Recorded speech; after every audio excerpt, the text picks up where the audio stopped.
The recent events at the Chicago Speedway have left everyone astonished by a remarkable victory. Who is this mysterious new race car driver that has shattered records and dominated the competition? Could Shane Van Gisbergen be the NASCAR champion that everyone has been anticipating? Join us on NASCAR Nexus as we delve into the extraordinary events leading up to this unexpected triumph. But before we dive in, don't forget to hit the like button and subscribe to our channel. Shane Van Gisbergen, a highly accomplished driver from New Zealand, made an extraordinary debut in the NASCAR Cup Series at the Grant Park 220 held on the Chicago Street Course. Van Gisbergen, known for his success in the V8 supercars, demonstrated exceptional skills as he surpassed Justin Haley with just 5 laps to go, securing a remarkable victory for Trackhouse Racing's Project 91. This outstanding achievement in his very first Cup Series race is the first of its kind since 1963 in the modern era of NASCAR. By accomplishing this feat, he now joins a prestigious group of legendary drivers, including Jim Roper, Jack White, Harold Kite, Leon Sales, Marvin Burke, and Johnny Rutherford. Having established himself as one of the most accomplished V8 supercar drivers of the past decade, Van Gisbergen, hailing from Auckland, New Zealand, decided to venture into the world of NASCAR. With 3 championships and an impressive 80 overall victories under his belt, he set out to test his abilities in the United States. Van Gisbergen's remarkable speed was evident throughout the entire race weekend. As the race drew closer to its end, his fresh tires provided him with an advantage over Haley and other strategically advanced drivers. Despite facing challenges from Christopher Bell and Tyler Reddick, Van Gisbergen emerged as the fastest driver on the track. Known affectionately by his nickname SVG, he faced the ultimate test of his skills on the demanding street course. Seizing the lead from Haley during a restart with just 5 laps remaining, he managed to maintain his position throughout overtime, forever altering the NASCAR landscape. This sensational debut not only highlights Van Gisbergen's talent and adaptability as a driver, but also signals the beginning of an exciting new chapter in his racing career. His triumph in the NASCAR Cup Series race not only adds to his already impressive list of accomplishments, but also firmly establishes him as a force to be reckoned with in the competitive world of stock car racing. The combination of his skill, determination, and fearless driving has undoubtedly left an indelible mark on the minds of fans and fellow competitors alike. As the racing community eagerly awaits his future performances, it is clear that Van Gisbergen's journey in NASCAR has only just begun. And there is much more to come from this remarkable driver from New Zealand. During an interview with NBC Sports, Van Gisbergen was asked if he had ever believed winning was possible. He had admitted that while such thoughts occasionally crossed his mind, he never ceased to dream about it. He expressed his gratitude to the Trackhouse team and the enthusiastic crowd for an unforgettable experience. Van Gisbergen also expressed his hope for similar opportunities in the future and spoke highly of the friendly competition he witnessed during the race.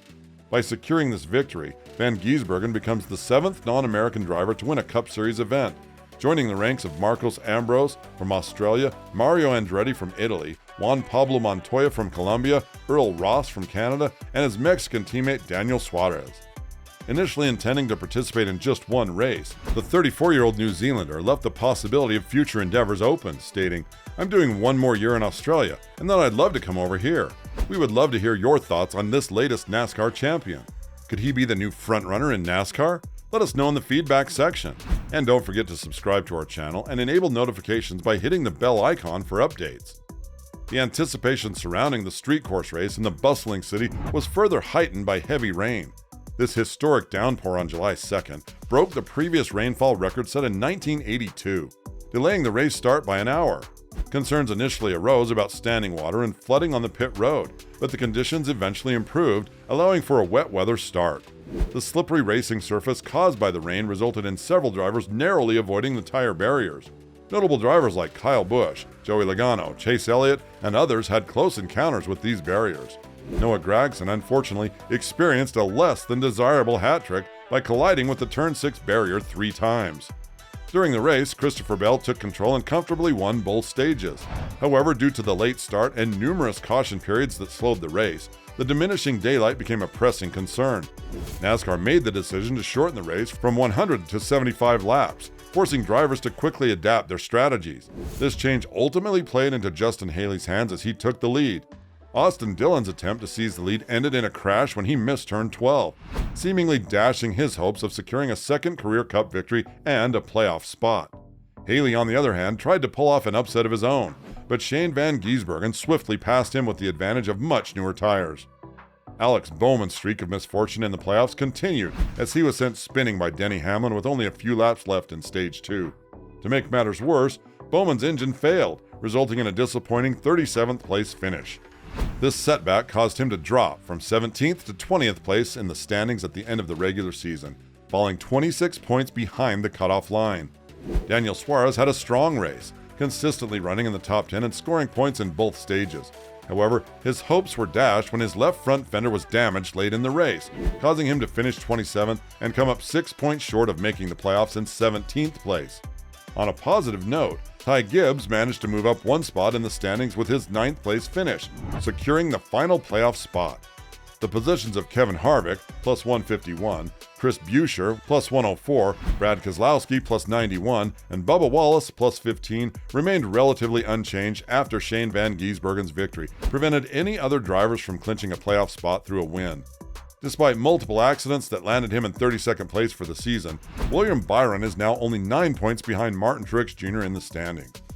An interesting fact to note is that Shane Van Gisbergen is the first true road course ringer to win a race in NASCAR in 50 years. These specialized drivers focus on road racing and rarely compete in NASCAR events. The last road course ringer to triumph was Mark Donohue, who drove Roger Penske's renowned Flying Brick AMC Matador to victory in the 1973 Winston Western 500 at Riverside. Austin Cindric, who had been struggling to achieve a top 10 finish, finally broke through with a solid 6th place finish.